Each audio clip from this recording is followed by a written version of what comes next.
Hello મિત્રો, share બજારમાં વાતો. હવે શેર બજારમાં સાચા સમયે તમે જો ઇન્વેસ્ટ કરી નાખો તો પૈસા બની જાય. અને પૈસા બનાવવા માટે તમારે રાહ જોવી પડે, ધીરજ રાખવી પડે, તો મોટી રકમ બને. આપણે રેલવે અને ડિફેન્સ સેક્ટરના છેલ્લા 3-4 મહિનાથી સતત વિડીયો બનાવે. રેલવે સેક્ટરના શેરો જે શરૂઆતનો વિડીયો બનાવ્યો એના પછી ડબલ પૈસા ઘણાના થઈ ગયા. કાલે મારે એક કઝિન આરપીએલના 167 રૂપિયામાં પહેલાં મારા વિડીયોથી એને શેર લીધા હતા 800 શેર. કાલે 20% સર્કિટ લાગી, એના પૈસા ડબલ થઈ ગયા. ઘણા મિત્રોને ફાયદો થયો હશે. તમે કોમેન્ટ કરીને કહો કે ના કહો. જેણે ઇન્વેસ્ટમેન્ટ કર્યું છે એ બધાને ફાયદો થયો છે. આપણે સતત railway sector, defence sector, renewable energy, chemicals, આ કંપનીઓના ખૂબ વિડીયો બનાવ્યા છે. સારી કંપનીઓના વિડીયો બનાવ્યા છે. અને મારે તો ખાસ કહેવાનું છે કે તમે એક લિસ્ટ બનાવો. જે કંપનીનો વિડીયો બને, બીજેથી તમને કોઈ સારી કંપની સજેશન થાય, એ કંપનીઓ તમે લખો.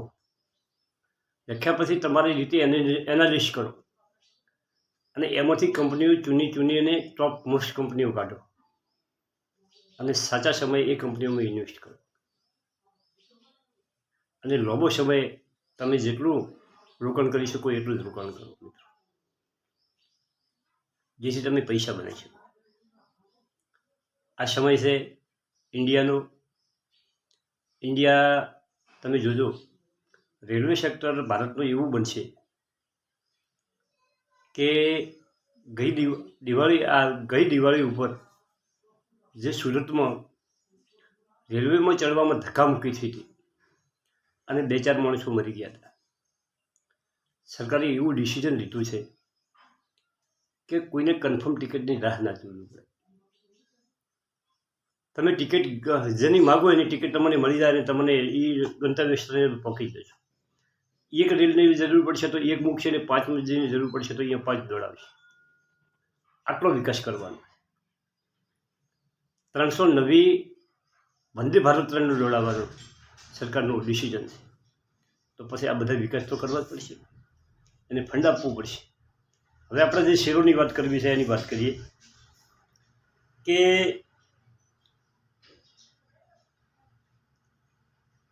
બધી કંપનીઓ મલ્ટીબેગર રિટર્ન આપ્યું છે. આ 5 કંપનીઓનો જે વિડીયો છે ને એમાં બધી કંપનીઓ મલ્ટીબેગર રિટર્ન આપ્યું છે. પરંતુ તે ઉપરથી હાઈથી 15 થી 20% કરેક્શનમાં ચાલે છે. એના ફંડામેન્ટ બહુ મજબૂત છે અને લાંબા જેવો સમય તમે એમાં નિવેશ કરી શકો તો તમારું ગજબનું રિટર્ન તમને મળી શકે એવી છે. એ કંપનીનો બિઝનેસ, એના ફંડામેન્ટ, એનો પ્રોફિટ ગ્રોથ, એનો સેલ ગ્રોથ સુપરમાં સુપર છે. લાંબા સમય માટે સ્ટોક લીધો હોય અને ધારો કે તમને કોઈ કરેક્શન આવે તો તમને કોઈ ફેર પડતો નથી. અને મેં જે 10 વર્ષ, 15 વર્ષ, 20 વર્ષ મારા પોર્ટફોલિયોમાં જે કંપનીઓ મેં રાખી છે એ કેટલી વખત ઉપર ગઈ, નીચે આવી, ઉપર ગઈ, બોનસ આપ્યા, ક્રેડિટ કર્યા, આ બધા લાભો લીધા છે, ડિવિડન્ડ આપ્યા. મિત્રો, આ બધું તમે લાંબા સમય માટે મેળવી શકો છો. અને કોઈ ટૂંકા ગાળામાં લીધા હોય અને ટૂંકા ગાળામાં તમારો 20-25% પ્રોફિટનો તમને ટાર્ગેટ હોય અને તે એ અચીવ થાય તો પછી ઘણી લાલચ કરવી નહીં. જેને ટૂંકા ગાળામાં લીધા હોય અને એને 25%-30% મળી જતા હોય તો એને નફો બુક કરી દેવો. વળી પાછું શેરમાં કરેક્શન આવે છે અને વળી પાછું ઉપર જાય છે. લાંબા સમયવાળાને ચિંતા નહીં, ટૂંકા સમયવાળાને આ પ્રોફિટ બુક કરી દેવું જોઈએ. હવે પહેલો શેર છે હિમાંદ્રી સ્પેશિયલ કેમિકલ. મિત્રો, એ કંપનીના ન્યૂઝ છે કે કંપની કેમિકલમાં સારું કામ કરી રહી છે. અને હિમાંદ્રી સ્પેશિયલ કેમિકલ્સ ગજબનો શેર છે મિત્રો.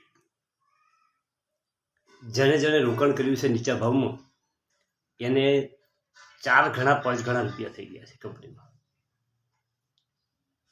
મેં આ શેર 3 વર્ષ પહેલાં મારા પુત્રના પોર્ટફોલિયોમાં લેવડાયેલો છે. 428 લેવડાયા છે. આજે એના પૈસા 3 ગણા 4 ગણા થઈ ગયા છે મિત્રો. હવે બીજા નંબરનો શેર છે જ્યોતિ રીઝન. આ પણ મારા પોર્ટફોલિયોનો શેર છે. 2008 પહેલાં મેં લીધો હતો 100 રૂપિયાના ભાવમાં, 5 ને 6 રૂપિયાના ભાવમાં. એના પછી મને 2022માં બોનસ આપ્યું અને શેર જે હતા એનાથી 3 ગણા શેર થયા. એક હોમે 2 બીજા શેર આપ્યા અને આજે 1550 આસપાસ શેર ચાલી રહ્યો છે. 1818 હાઈ બનાવ્યો હતો. કંપની ફૂડ ઇન્ડસ્ટ્રીમાં કામ કરે છે. યુરો 7000 તે ઇન્ડિયાની લાર્જેસ્ટ કંપની છે. બીજા નંબરની પીડીલાઇટ પછી બીજા નંબરની કંપની છે. આ સ્ટોક એના હાઈથી 32% નીચે ચાલી ગયો છે. ઓના પછી ત્રીજો ક્વાર્ટરનું પરિણામ ડિસેમ્બર સુધીનું આવે અને એ પરિણામમાં સારું જો એને પ્રોફિટ અને ગ્રોથ જળવાઈ રહે તો તમે 100% એમાં રોકાણ કરી શકો છો. તમારે રાહ જોવી હોય તો તમે થોડાક દિવસ રાહ જોઈ શકો છો અને તમે થોડું થોડું જો એમાં રોકાણ કરો તો સારી ક્વોન્ટિટી ભેગી કરી શકો છો મિત્રો. આરઓઈ આરસીઓ 50%થી ઉપર છે. કંપની ઉપર કોઈ દેવું નથી. તેનો પીએચ ઉપર છે અને સારામાં સારી કંપની છે. બીજી કંપની છે રાજરતન ગ્લોબલ વાયર. આ હાઈ કાર્બન વાયર, સ્ટીલ વાયરનું ઉત્પાદન કરે છે. તેનો ઉપયોગ ઓટોમોબાઇલ્સ, કન્સ્ટ્રક્શન અને આ ઘણા ઉદ્યોગોમાં એનો ઉપયોગ થાય છે. 3 વર્ષમાં 724% રિટર્ન આપ્યું છે. આ લેવલે સ્ટોક ઉપર જઈ શકે છે અને હાઈથી 40% નીચો ચાલી રહ્યો છે. જે તેણે હાઈ બનાવ્યો હતો 920 રૂપિયા એનાથી 40% નીચે 762 રૂપિયા કંપની ચાલી રહી છે. એનું માર્કેટ કેપ છે 3839 કરોડ. પીએસ 51, આરઓઈ 27 છે, આરઓઈ 25 છે, ફેસ વેલ્યુ 2 રૂપિયા છે. મિત્રો આવા સ્ટોકમાં તમે નિવેશ કરો અને લાંબો સમય તમારો નિવેશ રાખો તો તમને એમાં સારું પરિણામ મેળવી શકો છો, સારા પૈસા બનાવી શકો છો. ત્રીજા ક્વાર્ટરના રિઝલ્ટ પછી તમે એમાં રોકાણ થોડું થોડું કરી શકો છો. અને નેક્સ્ટ કંપની છે એપીએલ એપોલો. આ પણ મારા પોર્ટફોલિયોનો સ્ટોક છે મિત્રો.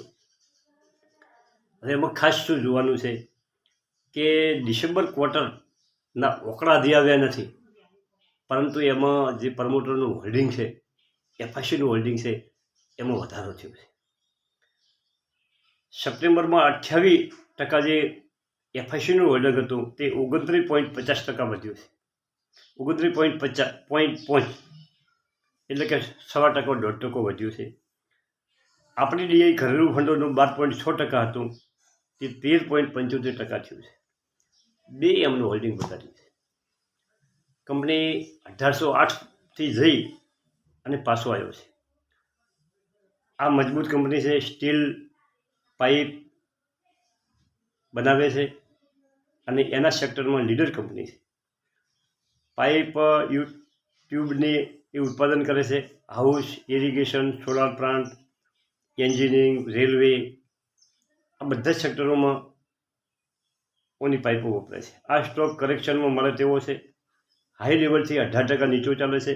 4-5 વખતોમાં 1500થી જઈ અને ઉપર 1800 પહોંચે છે મિત્રો.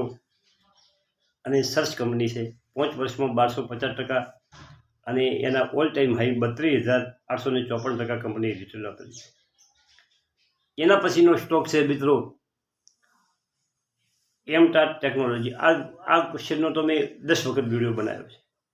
આ એનર્જી, હાઇડ્રો, સોલાર અને ડિફેન્સ આ સેક્ટરોમાં કામ કરે છે. એનર્જી અને ડિફેન્સ સેક્ટરમાં કામ કરે છે. ન્યુક્લિયર ટ્રેસ આવનારા 4-5 વર્ષમાં સારું રિટર્ન અપાવી શકે એવો કંપની છે. તમે આવા શેરને જો હોલ્ડ કરો અને 5 વર્ષ તમારા પોર્ટફોલિયોમાં રાખો તો તમારા પૈસા બની શકે છે. આવા સ્ટોકમાં લાંબા સમયથી પૈસા બની શકે છે મિત્રો.